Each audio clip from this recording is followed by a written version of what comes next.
Hello, welcome সবাইকে আরেকটি নতুন ভিডিওতে।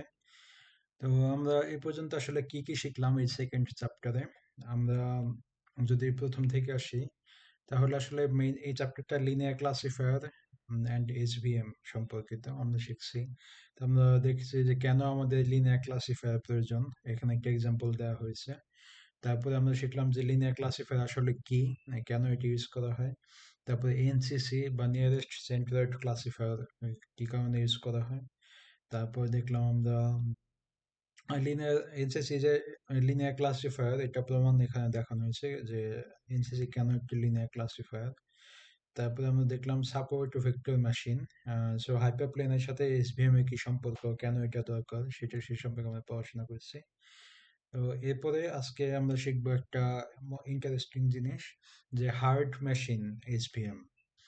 তো sorry, hard margin এসভিএম।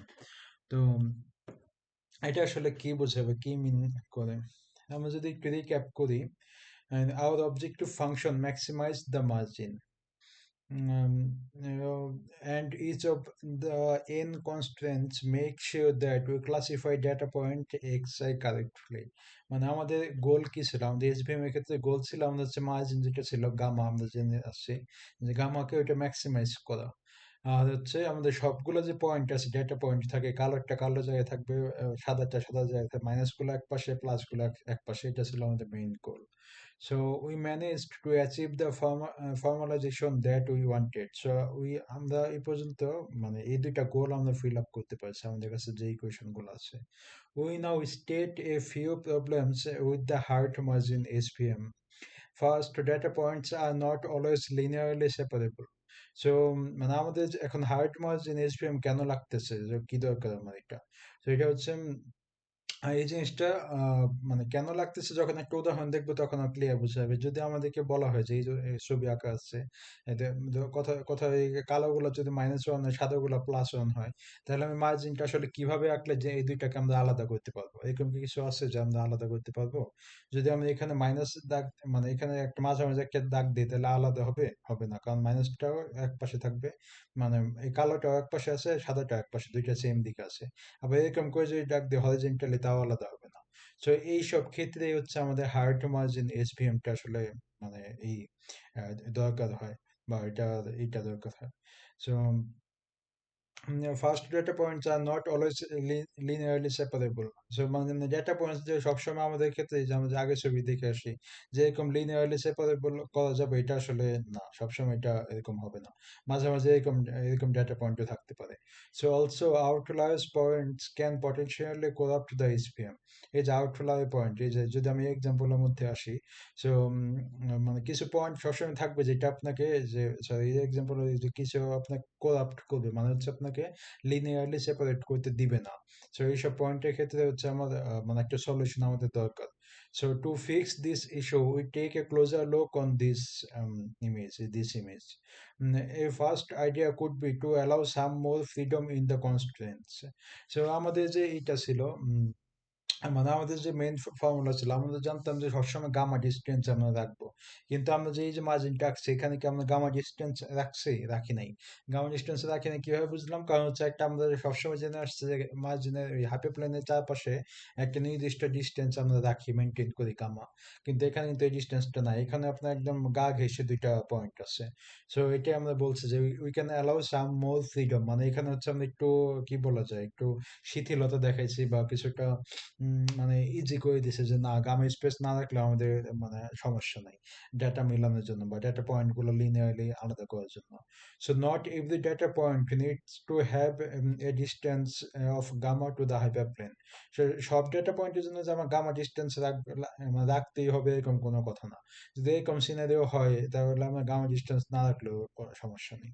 So if we allow for every data point A variable, so এটাকে বলে সাই আই গ্রেটার দেন ইকুয়াল 0। এখানে আই হচ্ছে আপনার সবগুলা পয়েন্ট, 1 থেকে n পর্যন্ত আনলিমিটেড পয়েন্ট।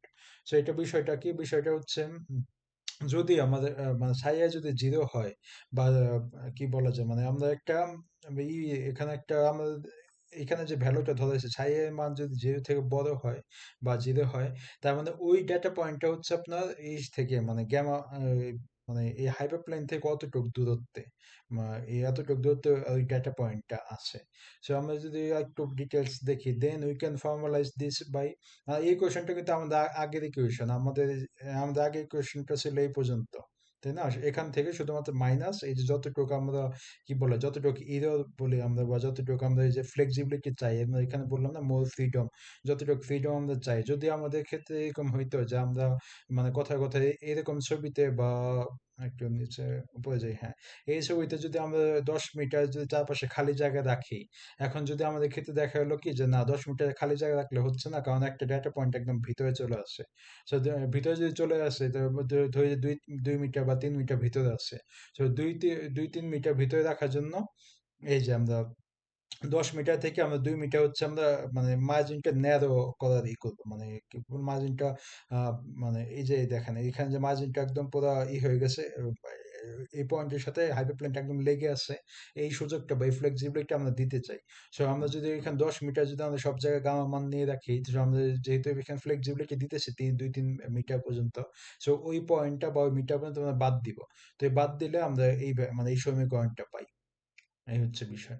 সো এখানে একটা একটু লেখা আছে লার্জ, লার্জ ভ্যালু, মানে এই যে সাই আই এর ভ্যালু যত লার্জ হবে, এখানে হচ্ছে মোর মানে মানে রং বলতে এখানে বোঝাচ্ছে কি যে আপনার মানে কি বলবো মানে ডিস্টেন্সটা আসলে কমে যাচ্ছে, মানে মার্জিনটা কমে যাচ্ছে। আগে 10 মিটার থাকলে এখন 7 মিটার, বা যদি আরেকটা বিন্দু থাকে এরকম 5 মিটার, এরকম করে মানে আমরা ফ্লেক্সিবিলিটি বাড়াইতেছি। কিন্তু দেখা যায় কি মানে আমাদের যে মেইন যে ফর্মুলা ছিল, মেইন ফর্মুলাতে কিন্তু মানে এই এগুলো তো ইরোরই, তাই না? ইরো আছে দেখে আমরা একটু ফ্লেক্সিবল করতেছি। সো আমরা মানে ফ্লেক্সিবিলিটি কমে যাচ্ছে, সেই সেন্স হচ্ছে মোর রং হচ্ছে। সো মার্জিন রিডিউস হচ্ছে, আগে 10 মিটার থেকে এখন যেহেতু একটা 2 মিটার মানে মার্জিনের এই এলাকার মধ্যে, মার্জিনের এই এলাকার মধ্যে যেহেতু একটা বিন্দু পড়তেছে, তার মানে মার্জিনটা যদি আমি একটু ভিতর দিয়ে চাপাই দিই, তাহলে মার্জিনটা কমে গেল, 10 মিটার 5 মিটার হয়ে গেল। সেটাই বলছে মার্জিনটা রিডিউস হচ্ছে, এখানে মার্জিনটা এখানে রিডিউস হয়ে যাচ্ছে। তো এই হচ্ছে এখানে scenario. So by choosing Sai I large enough hour problem becomes unbounded. এখন দেখা গেল কি আমি যদি এরকম সবগুলো বিন্দুর জন্য বা সবগুলো ডেটা পয়েন্টের জন্য এই সাই আইটা নেই, তো সাই আই সবগুলাতে আপনার এরকম ভুল আছে, মানে সবগুলা যদি এরকম মাইনাস শুধু কইতেই থাকে, একবার 10 থেকে আমি ধরেন 5 নিয়ে নিলাম, তারপর আমার কত মানে 4 নিয়ে 6 নিয়ে নিলাম, তারপর 3 নিয়ে গেলাম, তারপরে দেখা গেলো কি আমার যে মার্জিন প্রায় নাই হয়ে গেল। যেমন এখানে কিন্তু এই ক্ষেত্রে কিন্তু মার্জিনটা প্রায় নাই হয়ে গেছে, এখানে 1 2 মিটার হয়তো মার্জিন থাকতে পারে। সো এরকম করতে করতে দেখা যায় কি একটা মানে আনলিমিটেড, মানে আনলিমিটেড না, কিন্তু এটা দেখা যায় কি ফিজিবল না, মানে রিয়েলিস্টিক হবে না, বা আমাদের জন্য কোনো লাভ হবে না যদি আমরা এত বেশি এরর অ্যাকসেপ্ট করি। এটা একদম ওভারফিটিং হয়ে যাবে, এই মেশিন লার্নিং ভাষা বলে এটা ওভারফিটিং, যে আপনি যে বিন্দুই দেন সেই বিন্দুই আপনার এটা মানে ফিট করে নেবে। সো আনবাউন্ডেড হয়ে যাবে। সো এখানে যদি আমি দেখি বিষয়টা, তো যেখানে আনবাউন্ডেড যে it measures, it's okay if a point is very wrong, so no problem. Unbounded mean there is no limit how bad a violation become. সেটা এরকম হয়ে যাবে যে আপনার দেখা যায় সাদার মধ্যে কালার ঢুকে গেছে, কিন্তু আপনার এখানে বেক করে মানে এটা হচ্ছে আপনি কি বলে কি বললাম একটা ওভারফিটিং, সাদার মধ্যে কালার ঢুকে গেলে সেটা আপনি মানে এইটার মার্জিনের মাধ্যমে আপনি এটা অ্যালাউ করে দিচ্ছেন। তো এরকম একটা মানে কোনো কনস্ট্যান্স থাকবে না বা কোনো রুলস রেগুলেশন থাকবে না। কিন্তু আমাদের লিনিয়ার এই হাইপারপ্লেন দাগ টানার একটা উদ্দেশ্য ছিল যে আমি দুইটা ক্লাসটাকে আলাদা করবো, কিন্তু এরকম যদি ওভারফিটিং হয়ে যায় বা এরকম যদি আনবাউন্ডেড আনলিমিটেড ভুল হয়ে যায়, তাহলে আসলে সেটা আমাদের কোনো কাজে দিবে না। সো এই যে এই বিষয়টা ব্যালেন্স করার জন্য এটা মানে এরকম যাতে না হয়, তাই কি করছে, to not let this happen we need to somehow penalize our maximization function every time we use xi i. So one way to do so could be, মানে একটা হচ্ছে নতুন একটা ভেরিয়েবল সেখানে অ্যাসাইন করছে সি, সি দিয়ে balance করতেছে যাতে এটা আনবাউন্ড হয়ে না যায়। তো সিটা আসলে কি, সি হচ্ছে একটা কনস্ট্যান্ট, সি কনস্ট্যান্টের মাধ্যমে কি কি করতেছে, যখন সি এর মানটা আমরা ডিফাইন করবো, যখন লার্জ সি হবে তখন হচ্ছে মিনিমাম মার্জিন থাকবে। তো মিনিমাম মার্জিন বলতে কি হচ্ছে, মানে মিনিমাম মার্জিন বলতে যেমন এটা একসাথে মিনিমাম মার্জিন, মানে এই ডেটা পয়েন্টের সাথে মিনিমাম মার্জিন। তো যখন আমাদের ক্ষেত্রে এরকম হবে যে আমাদের মানে ডেটা পয়েন্ট মানে ক্লাসিফিকেশনটা রাইট করতে হবে, যে আমার এখানে একটা ক্লাস্টার আছে, এখানে একটা ক্লাস্টার আছে, যে ক্লাস্টার গুলো আপনার মার্জিন মার্জিন থাকুক বা না থাকুক, বা মার্জিন যত মিনিমামই থাকুক, কিন্তু ক্লাস্টারের ক্ষেত্রে কোনো ভুল হওয়া চলবে না। সো ক্লাস্টারের ক্ষেত্রে যদি কোনো ভুল অ্যাকসেপ্ট করতে না চাই, সেক্ষেত্রে আমরা সি এর ভ্যালুটা লার্জ হবে। আবার অনেক ক্ষেত্রে হইতে পারে যে আমরা কি বলো মিনিমাম সি নিব, তো মিনিমাম সি কখন নিব, তখন হচ্ছে ম্যাক্সিমাম মার্জিন নিতে হবে। ম্যাক্সিমাম মার্জিনটা কি, যে তখন ম্যাক্সিমাম মার্জিন নিলে আসলে আমাদের কি হবে সিনারিটা, ম্যাক্সিমাম মার্জিন আমার হচ্ছে এই যে এখানে যে মানে এই যে মার্জিনটা এটা ম্যাক্সিমাম হবে, তখন কিছু পয়েন্ট যদি আপনার এখানে চলে আসে যে মিনিমাম এই যে মার্জিন স্পেসের মাঝখানে চলে আসে, সেই পয়েন্ট গুলোকে আমরা অ্যালাউ করব। তো সেই পয়েন্ট গুলোকে যদি অ্যালাউ করতে চাই আমরা, তাহলে তার মানে কি, তার মানে এররটা আমরা অ্যাকসেপ্ট করতেছি, তাই না? যেখানে যেখানে আমার কোনো একদম পুরো ব্ল্যাঙ্ক থাকার কথা, সেখানে আমার কিছু কালো পয়েন্ট বা কিছু সাদা পয়েন্ট চলে আসছে, এই পয়েন্ট গুলোকে আমরা অ্যালাউ করবো, কিন্তু আমরা মার্জিন এর ব্যাপারে কোনো কম্প্রোমাইজ করবো না।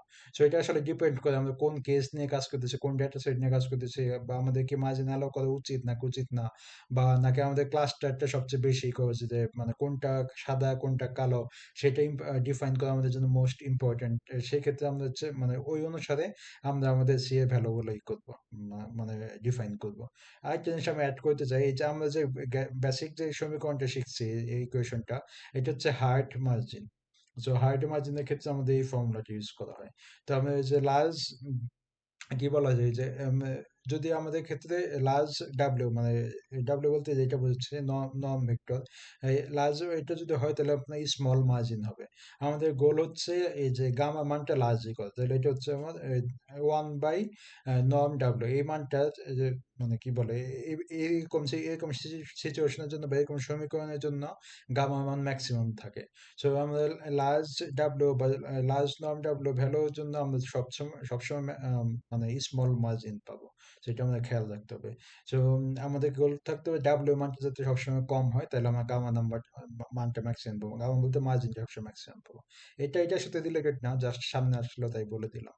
সো কি ছিল এখানে, হ্যাঁ এই তো হ্যাঁ, এই যে সেম মানটা আমি বললাম, তো লাস্ট যদি আমাদের দুইটা কন্ডিশন, যদি ক্লাসিফিকেশন রাইট চাই তাহলে সেম মানটা ম্যাক্সিমাম করতে হবে, যদি ক্লাসিফিকেশন যদি আমি চাই মিনিমাম চাই, তাহলে সেম মানটা আমার মিনিমাম মানে কি বলে, মানে ক্লাসিফিকেশন মিনিমাম করতে করতে হলে তাহলে আমাদের মিনিমাম সি দিতে হবে, মানে সেম মানটা মিনিমাম রাখতে হবে। এই হচ্ছে বিষয়। আমাদের মেইন কথা হচ্ছে আমাদের ডিপেন্ড করতেছে আমাদের কি রং অ্যালাউ করবো, মানে স্পেসের মধ্যে কি আমরা বিন্দু অ্যালাউ করবো, নাকি নাকি আমরা হচ্ছে ক্লাসিফিকেশনটা রাইট চাবো। তো ক্লাসিফিকেশন রাইট চাইলে সে মানে রাইটই দিতে হবে, মানে বেশি দিতে হবে এই বিষয়। So where C is the constant telling us how harshly to penalize, মানে হচ্ছে আমরা মানে কতটা রাফলি এটা আসলে প্যানালাইজ করবো। এই যে যেটা বললাম আর কি, যে যে বিষয়টা বললাম, ক্লাসিফিকেশনের উপর ইম্পর্টেন্স দিলে লাস্ট সি দিতে হবে। The higher C, the more we penalize violation. Finally, we get যে সেটা penalize violation মানে হচ্ছে আমরা মার্জিনটা মিনিমাম রাখবো। যে মার্জিন মিনিমাম ক্ষেত্রে, যে এই ক্ষেত্রে হচ্ছে আমরা মানে হাই ম্যাক্সিমাম সি আমরা এখানে ইউজ করা হয়েছে। তো ফাইনালি আমাদের হচ্ছে এটা হচ্ছে ফর্মুলা ম্যাক্স, এই কি বলে ম্যাক্স গামা মাইনাস সি, এইটা হচ্ছে ফর্মুলা। আর এই ক্ষেত্রে আমাদের এই যে এই ফর্মুলাটা আসলে আমরা জানি যে gamma y i W transpose x i plus b greater than equal W norm W gamma minus psi i. তো এই হচ্ছে আমাদের ম্যাক্সিমাম ইসের ফর্মুলা। সো এটাই আর কি এখানে বলা হয়েছে। আর তা আমরা আসলে কি শিখলাম, এই সম্পূর্ণটা সামারি যদি করি, আমরা তো আমাদের ক্ষেত্রে আমরা দেখছি, মানে আমরা জেনে আসছি যে আমরা এখানে কোনো কিছু অ্যালাউ করবো না, মার্জিনের মধ্যে কোনো কিছু অ্যালাউ করবো নাকি করবো না, সেই সম্পর্কে আমাদের কোনো ডিসিশন ছিল না। সো সামহাও যদি আমাদের এরকম কোনো সিনারিও চলে আসে যে এরকম যে মার্জিনের মধ্যে কোনো কিছু অ্যালাউ করবো, যেটা আমরা লিনিয়ারলি করতে পারতেছি না, হাইপারপ্লেন আঁকতে পারতেছি না, তো কিছু কিছু ক্ষেত্রে আমাদের সেটা অ্যালাউ করতে হবে। সো অ্যালাউ করা মানে কি, এটা একটা মিস্টেক, এটা একটা রং হয়ে গেল, তো রঙে তো ক্ষতিপূরণ দিতে হবে। রঙের যদি ক্ষতিপূরণ আমি দিতে চাই, বা মার্জিনটা যদি 10 মিটার থাকে, তো আমার 10 মিটার থেকে আমি যদি 2 মিটার কমে দিতে চাই, তাহলে কি করতে হবে, তাহলে আমি যে এখানে মাইনাস সাই দিয়ে দিতে হবে। সো মাইনাস সাই দিতে দিতে যদি এরকম হয়ে যায় যে আমার মার্জিন হচ্ছে 10 মিটার, অথচ মাইনাস করতে চাই 100 মিটার, তখন তো সেটা আনবাউন্ডেড হয়ে যাবে। তো আনবাউন্ডেড যাতে না হয়, সেটা আমরা সি দিয়ে কন্ট্রোল করবো, সি এর ভ্যালু দিয়ে আমরা কন্ট্রোল করবো। তো সি ভ্যালুটা কিরকম হবে, যদি আমি লার্জ সি দিই তাহলে হচ্ছে মার্জিনটা মিনিমাম হবে, এই যে এখানে মার্জিনটা মিনিমাম হবে। আর যদি মিনিমাম সি দিই, মানে লো সি দেই, তাহলে হচ্ছে আমরা কি মার্জিন বড় হবে, কিন্তু মার্জিনের যে মাঝখানে ওই স্পেস গুলাতে কিছু রং ভ্যালু থাকবে, এক্সেপ্ট মানে রং ভ্যালু ডিটেলস। সো হচ্ছে কথা। আর এই যে আর কি বলবো, এটাই মেইন মানে main formula, the higher C the more you penalize the violation. So finally we get this equation, যে max gamma minus C N, এটা জাস্ট 1 থেকে n পর্যন্ত কিন্তু ই করছে এখানে সাই আই। তো এখন হচ্ছে আমরা এই সমীকরণটি এখানে পেয়ে যাব। Thank you. পরের ভিডিওতে আবার দেখা হবে।